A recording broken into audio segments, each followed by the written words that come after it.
Se você está aqui no YouTube navegando, procurando, fuçando um vídeo que te entregue as melhores práticas e um guia completo para você conseguir otimizar o seu SEO em 2026, você não precisa mais procurar. Você acabou de achar o vídeo onde a gente vai trazer aqui para você os 4 pilares essenciais para uma estratégia de SEO. A gente entra no detalhe de cada um desses pilares, principalmente com as melhores práticas para você aplicar em cada um desses pilares e conseguir melhorar aí os resultados do SEO aí da sua empresa ou do seu site.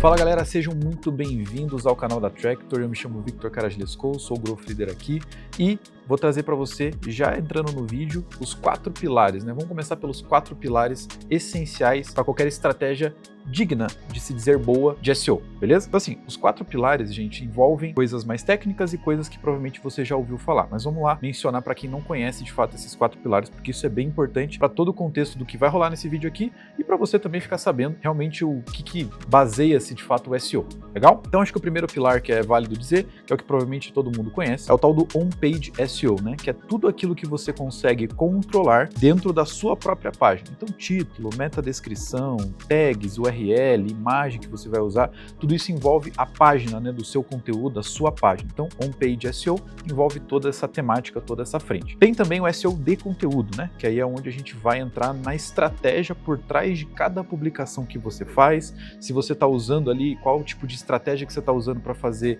pesquisa de palavras-chave, se você está de fato usando o EAT, né, que é uma nova sigla aí que surgiu recentemente para estratégia de SEO, e tudo que relaciona a estratégia do seu conteúdo, da sua publicação, entra no SEO de conteúdo, tá? Depois entra SEO técnico, que é onde o filho chora, a mãe não vê, ninguém entende nada, mas impacta muito o resultado que você pode obter com o seu blog ou com o seu site. E por fim, off-page SEO, né? Que aí é a parte de, como que eu posso dizer, de construção de reputação para fora, né? Então, quando o mercado aponta para você, backlinks, aponta para você transferência de autoridade, menciona a sua marca, tudo isso faz também com que a autoridade do seu domínio aumente, e isso também, claro, é um pilar para conseguir melhor ranqueamento, mais rápido e também mais tráfego. Agora vamos entrar no detalhe de cada um desses temas que eu acabei de mencionar para você, beleza? Começando pelo começo, onde a gente vai falar sobre on-page SEO, né? Então, acho que é importante dizer que a primeira coisa que vai impactar a sua performance orgânica aqui, inclusive é o que é mais fácil de implementar, de ajustar, de corrigir, caso você já faça aí alguma estratégia de SEO no seu site, é justamente SEO on-page.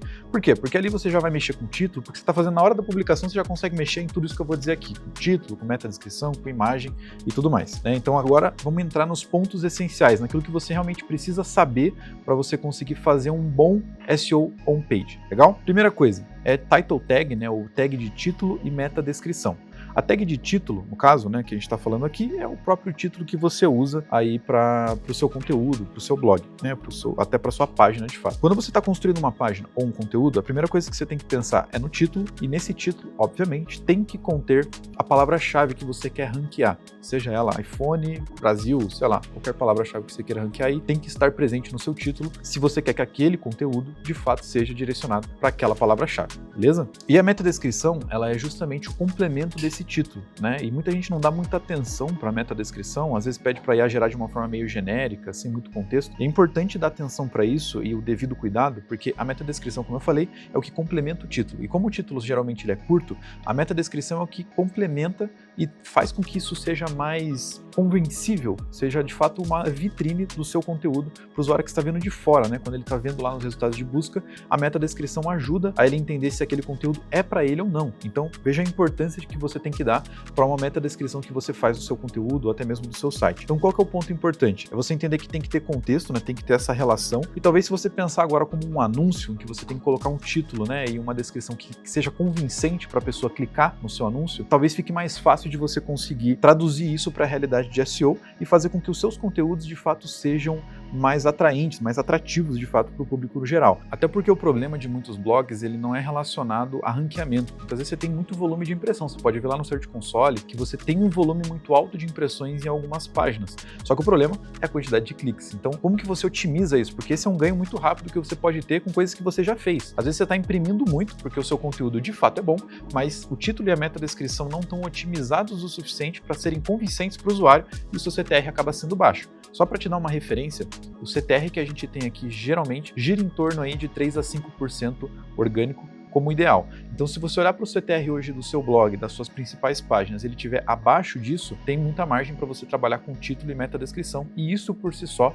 já pode dar uma virada de chave legal aí no seu site. O segundo ponto agora mais importante para otimizar, quando a gente está falando de SEO on-page, são as heading tags, né? Os famosos H1, H2, H3, até H9, H7, H8, enfim. Aqui não tem muito segredo, tá, gente? O negócio é bem direto e bem prático. H1 é um por conteúdo, tá? Então, todo conteúdo tem que ter uma H1 e só pode ter uma H1. Então, todo título é uma H1, mas os subtítulos e tudo que vem depois desse conteúdo é H2 para baixo, beleza? Isso é importante você entender, porque se você tiver duas H1, você confunde o algoritmo e não ajuda ele, né? O algoritmo, eu digo o crawler aqui do nosso Google. Então, por conta disso, é importante você entender, essa é a única regra. Cada título e cada página só pode ter um H1 na sua estrutura. Agora, falando de H2, H3, H4, a única coisa importante que eu vou te trazer aqui é que o seu conteúdo deve respeitar essa hierarquia. Então, quando você está fazendo um conteúdo, por exemplo, em que o tema é muito macro, por exemplo, a história do SEO, esse é um tema macro. Logo, ele fica logo após do H1, né? É o segundo H2 ali. Agora, um micro detalhe ou um micro tema dentro deste assunto entraria como um H3, por exemplo. Então, eu estou com um H2, a história do SEO, e um H3, por exemplo, falando quando que o SEO surgiu, quem foi a primeira, quem foi que inventou, enfim, coisas mais específicas dentro de um tema maior. É importante que você pense o seu conteúdo dessa forma para que facilite na hora que você for estruturar o seu H1, H2 e H3. E afinal, por que é importante você construir essa estrutura de H1, H2 e H3 aí no seu blog, nos seus conteúdos, no seu site de forma geral? Porque o crawler do Google, ele entra e lê o seu conteúdo quando você tem isso estruturado de forma muito mais dinâmica. Ou seja, ele consegue já entender o que é o tema, o que você responde ali, né? Quais são os principais tópicos abordados dentro daquele tema, e com isso ele consegue rastrear e indexar o seu conteúdo muito mais rápido. E aí, lógico, você consegue agora gerar uma eficiência para o crawler do Google, onde ele consegue ler mais páginas do seu site em menos tempo. Isso te ajuda a indexar conteúdos mais rápido. Então é importante que você sempre pense e cuide com essa estrutura para que isso de fato seja um ponto de otimização e não um ponto negativo. Porque se o seu site não tem essa estrutura, o crawler tem dificuldade de conseguir absorver sobre o que é aquele conteúdo, qual que é a hierarquia, quais são os temas, e com isso ele leva mais tempo para ranquear e leva mais tempo para indexar também. E o terceiro tópico mais importante quando a gente está falando de SEO on-page é a estrutura de URL. Aqui também não tem muito rodeio, tá, gente? Aqui a URL ela tem que ser limpa e muito legível. Então, aquelas URLs meio quebradonas, com um monte de número, com SKU às vezes programado ali, são coisas que o Google penaliza quando ele identifica, e até para o usuário final, né, para a pessoa física, que muitas vezes é um leigo, ele vai olhar para esse tipo de URL cheia de número ali, ou cheia de siglas que ele não entende, e ele vai falar, cara, isso aqui acho que tá meio suspeito, deve ser vírus, deve ser alguma coisa que, né, no final do dia compromete a experiência dele e faz com que ele saia do seu blog e o seu site é penalizado. Agora, o que é importante você entender, né? Existem hoje vários CMS, para quem não sabe o que é o CMS, é um site builder, então o WordPress é um CMS, Webflow e vários outros, e aí quando você está construindo o seu site, ou o seu designer, ou o seu desenvolvedor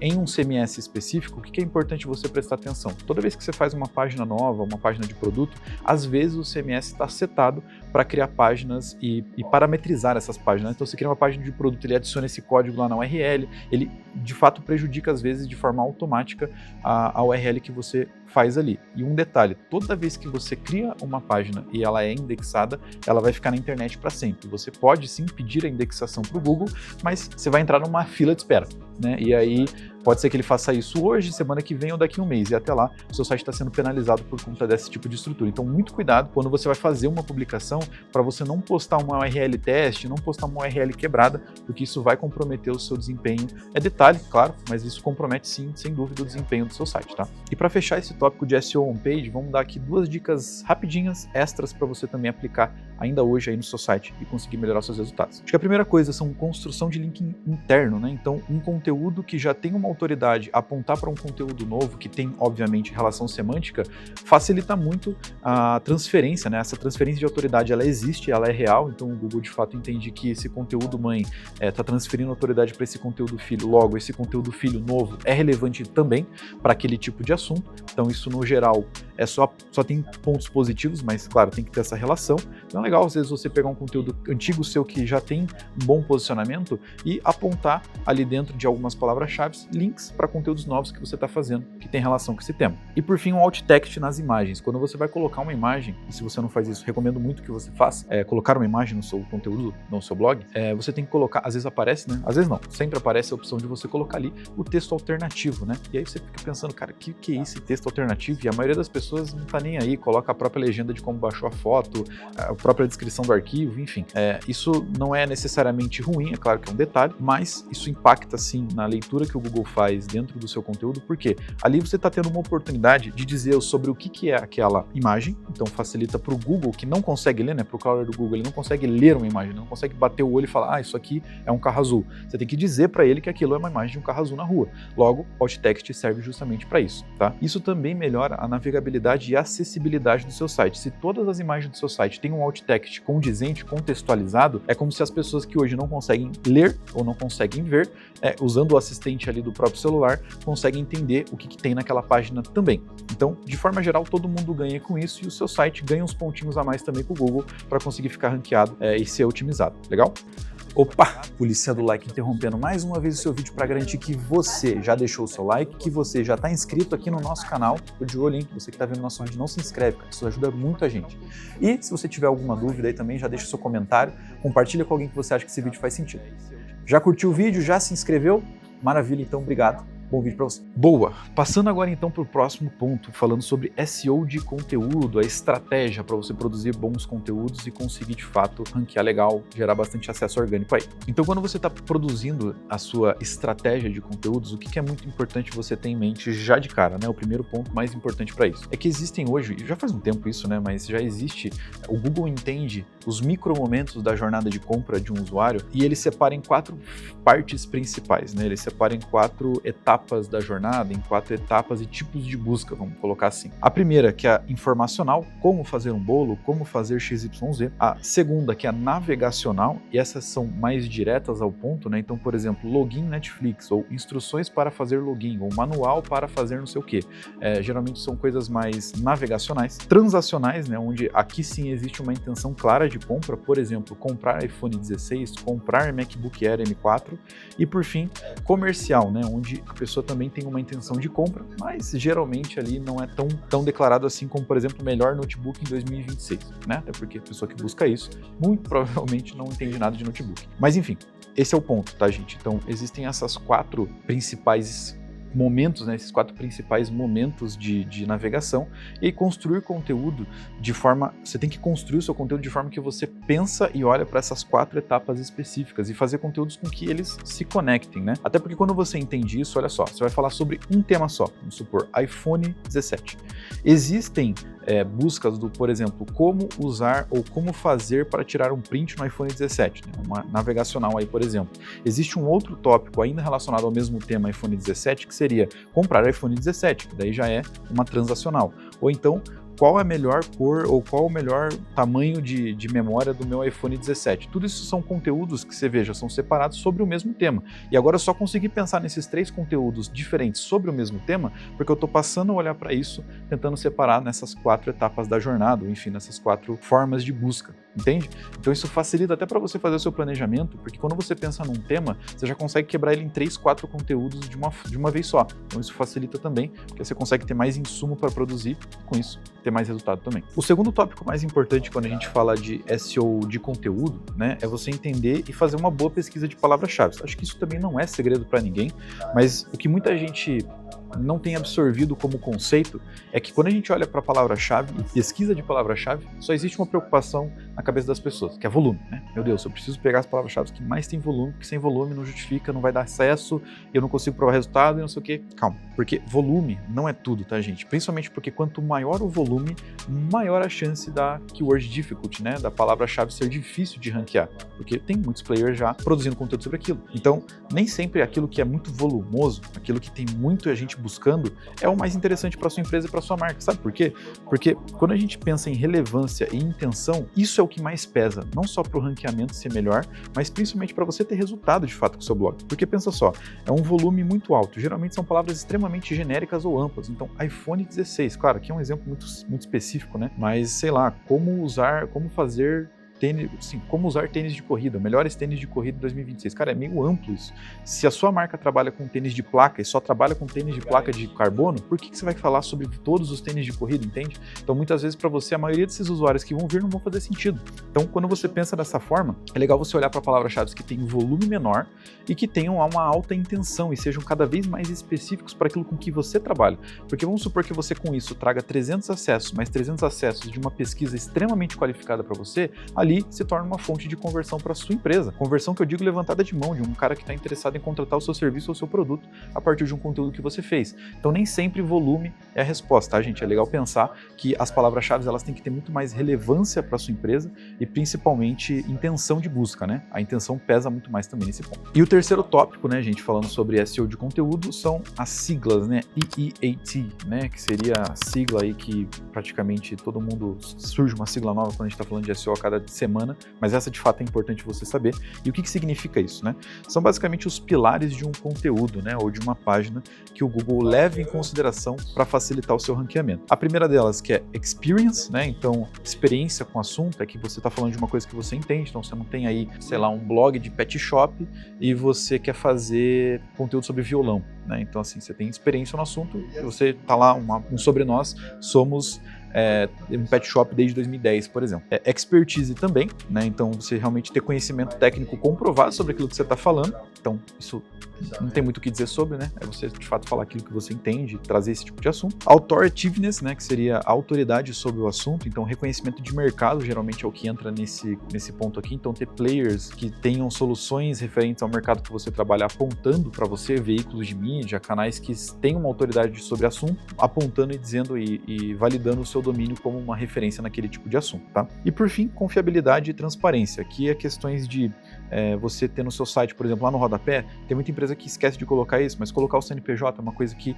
é um ponto que ajuda você colocar fontes de contato, né, um WhatsApp, um telefone que são reais, esse tipo de informação detalhada para dar uma segurança a mais para o usuário, é uma coisa que o Google hoje leva em consideração lá no seu rodapé, e certificado de segurança, né, HTTPS, que você não está usando um site que não é acessável por HTTPS, por exemplo, enfim, garantir que o seu site de fato tem os protocolos de segurança recomendados também ajuda a você ter esse último ponto coberto, beleza? Agora vamos falar sobre SEO técnico, né, galera? Esse aqui é um baita de um assunto espinhoso para muita gente, porque aqui, tanto quem manja de SEO de conteúdo e SEO on-page geralmente dá uma patinada aqui porque envolve mais um lado desenvolvedor da coisa, onde você precisa manjar um pouco de códigos, JavaScript e várias outras coisas. Então, vamos dar um overview geral para você que não manja nada. Para você que manja um pouco, talvez isso aqui vai estar um pouco básico ainda, tá? Mas para você que não manja nada, acho que isso aqui já dá um bom norte.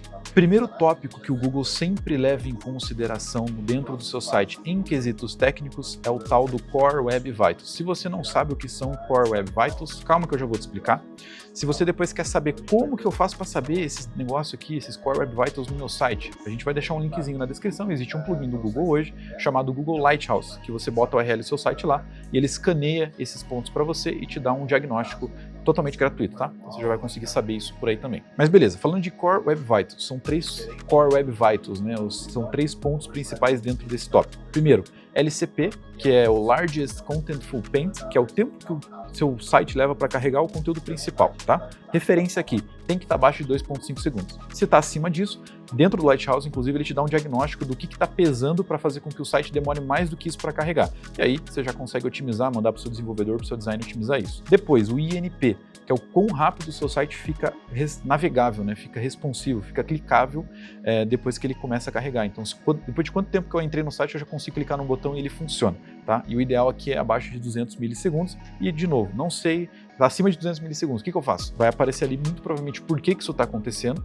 e aí você consegue passar esse diagnóstico de volta para o seu desenvolvedor ou para o seu designer, tá? E por fim, CLS, né, que é a estabilidade visual, que é quando você entra no site e ele não fica pulando aquelas imagens, fica quebrando um monte de formatação enquanto carrega e até depois que carrega, enquanto você está navegando, às vezes quebra, o negócio muda de eixo, esse tipo de coisa, prejudica muito esse CLS. E aqui o Google ele é bem incisivo com relação a isso, tá? Ele não quer nenhum tipo de site quebrado para os usuários dele. Então, ele penaliza demais quando você tem alguma coisa fora desse padrão. E aí o ideal aqui é abaixo de 0.1 o score que você vai ter. Então, é bem restritivo mesmo, é importante você cuidar bastante com isso para o seu site não ter nenhum bug, nenhuma quebra de formato, porque isso prejudica bastante, tá? E aí, é importante você que tá se perguntando agora, pô, Vitor, beleza, cara, você vai falar aí sobre as questões técnicas, cara, eu não manjo nada, tô entendendo um pouco aqui com você, mas, cara, eu acho que eu preciso de ajuda porque eu rodei aqui no Lighthouse e, cara, tá horrível, tá muito ruim, eu preciso de uma ajuda para questões técnicas. Cara, fala com a gente tem uma área aqui de especialistas de SEO, inclusive um baita de um especialista técnico em SEO que pode te ajudar, cara, que pode de fato pegar na sua mão e corrigir esses pontos estruturais do seu site, tanto do lado consultoria, do tipo, é isso aqui que tem que fazer, e do lado colocar a mão na massa mesmo, é isso aqui que tem que fazer e nós vamos fazer para você, legal? Se você está interessado nisso, cara, acessa o nosso site, conversa com o nosso time comercial e que tenho dúvida nenhuma que a gente consegue te ajudar. Beleza? E aí, para fechar, né, essa questão de SEO técnico, são dois também outros pontos muito importantes que sempre devem estar presentes dentro do seu site, que é o sitemap e o robots.txt. Sitemap não tem muito segredo, né? Sitemap é um mapa do site. Então, você vai ter que construir esse arquivo sitemap.xml e subir ele no seu Search Console, porque lá você vai colocar todas as URLs que são acessáveis, né? O URL que tem o request 200 lá, todas essas URLs do seu site tem que estar lá no seu sitemap, porque aí o Google vai entender primeiro a hierarquia, o que é cada, como que eu posso dizer, prioridade por página, né? Quais páginas são mais prioritárias e quais são menos, e aí principalmente a partir disso você coloca todas as URLs do seu site para que ele indexe elas. Tá? E o segundo ponto é justamente o robots.txt. E o que é o robots.txt? Ele é como se fosse um manual para o crawler do Google, onde você vai dizer para ele páginas que às vezes você não quer que ele acesse. Por exemplo, né, você vai colocar ali o allow, tudo que você quer que ele acesse, e o disallow, que é que você não quer que ele acesse. Um exemplo, se você usa o CMS do WordPress, para você entrar no WordPress existe o domínio do seu site /wp-login. Isso é uma URL que existe na internet, né? Você consegue acessar, afinal de contas. Só que isso também é indexável. Então você vai ter que colocar, por exemplo, essa URL no disallow, onde eu não quero que o robô entre lá no WP-login em nenhum momento, e aí você cria esse manualzinho para ele entrar e não entrar, né? Aquilo que é permitido, aquilo que não é permitido para ele entrar, que você facilita o trabalho dele no final do dia. Se você não tem esse tipo de arquivo, né, lá dentro do seu Search Console, por exemplo, o que vai acontecer? O crawler vai a esmo ficar entrando em todas as páginas do seu site, tem páginas que ele não consegue mais voltar, e aí ele dá um timeout, ele vai para outro site, esquece o seu, e aí você, de novo, consegue entender por que isso prejudica a sua performance, né? Então, aqui é importante você ter sempre um sitemap atualizado e bem estruturado, e o robots.txt também. E agora, para a gente fechar, falando aí do off-page SEO, onde você muito provavelmente vai precisar da ajuda de um jornalista ou de alguém que seja de mercado para isso, né? Seja alguém que já seja especialista nisso, porque aqui você vai ter que ter muito mais relacionamento com outras empresas e outras pessoas do que qualquer outra coisa técnica, um super conhecimento nesse sentido, tá? Por quê? Porque off-page SEO é basicamente construção de autoridade de marca e backlinks, né? Backlink, para você conseguir um backlink lá numa Tecmundo, enfim, num qualquer outro grande canal de mídia que faz sentido para o seu mercado, é difícil pra caramba. Você tem que falar com os caras, tem que ficar esperando, tem que fazer follow, enfim, é um puta trampo dedicado para isso. Então, backlink, né? Basicamente, só para te descrever o que é isso. É um voto de confiança de sites mais respeitados que o seu, de que o seu site de fato é confiável e é referência no assunto. Então, é como se eu estivesse hoje pedindo pro Neymar falar na mídia que eu sou bom de bola, tá? Então, eu passei um radinho aqui pro Neymar, passei um zap para ele, né? E aí o Neymar falou, pô, claro, com certeza, na próxima entrevista aí do próximo jogo eu vou falar que você é bom de bola, velho. E aí, todo mundo passa a me respeitar como bom de bola, não porque eu sou bom de bola de fato, mas porque o Neymar tá falando.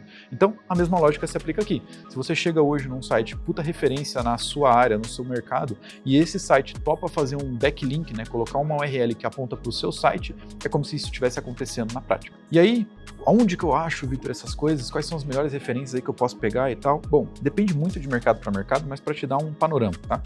Portal de notícias relevantes, então notícias relevantes do seu mercado, isso é importante. Sites com autoridade no seu nicho, aí provavelmente você vai saber melhor do que eu quem é uma puta empresa autoridade no seu nicho. Cara, empresa X, empresa Y, provavelmente eles têm um site que também tem essa mesma autoridade. E aí, esses são esses caras que você vai ter que mirar e tentar abordar. Universidades e instituições, né, todo site que termina com .edu, ele provavelmente é uma universidade, uma instituição de educação, também tem bastante autoridade esses sites, então muitas vezes falar com universidades, falar com esse tipo de instituição faz sentido para sua empresa e você consegue construir a autoridade mais rápida trabalha com isso, e conteúdos editoriais também, tá? Agora falando sobre digital PR e menções de marca, né? Aí é uma coisa meio paga, onde você vai tentar pegar o seu RP, o seu Relações Públicas aí, vai tentar chegar num valor econômico da vida, num pipeline, ou enfim, qualquer outro veículo que faça sentido para sua empresa, e você vai pagar para ter uma notícia publicada lá dentro, ou uma inserção dentro de uma notícia, tá?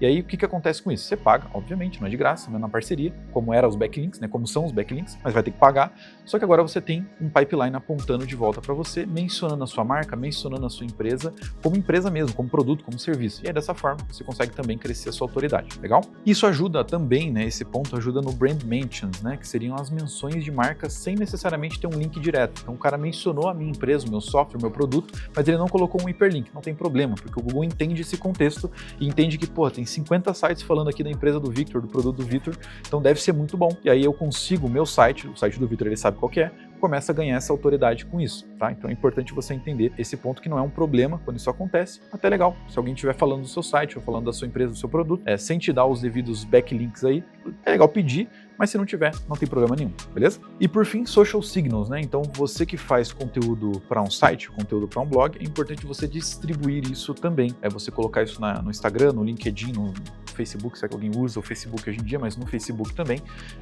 Quanto mais você distribuir o conteúdo mencionando o seu nome, mencionando a sua marca, maiores são as chances de você também conseguir, porque esses sites são indexáveis, isso é importante você entender. Então o Instagram é indexado no Google. Se você procurar alguma vez algum assunto, às vezes pode aparecer um post do Instagram na primeira página do Google. E olha só que legal, se esse post do Instagram aponta ou menciona o seu site, cara, isso é um ganho para você também, porque no final do dia também, uma transferência de autoridade. Então fazer publicações em redes sociais ajuda a ter essa distribuição do seu conteúdo da melhor forma, e o seu site, a sua autoridade de domínio começa também a crescer um pouco com isso, tá? Então pense nisso quando você estiver fazendo a sua estratégia de SEO aí também, beleza? Boa, galera! Então fechando aqui, acho que rendeu bastante insight, né? Bastante coisa para falar, bastante coisa para pensar e bastante coisa para colocar em prática. Então se você gostou desse vídeo, cara, não esquece de deixar o seu like, de fortalecer a gente aí, de se inscrever no canal se você não é inscrito ainda. Se você ficou com alguma dúvida, comenta aqui embaixo também, que a gente com certeza vai te ajudar e vai te responder. E eu te vejo no próximo vídeo.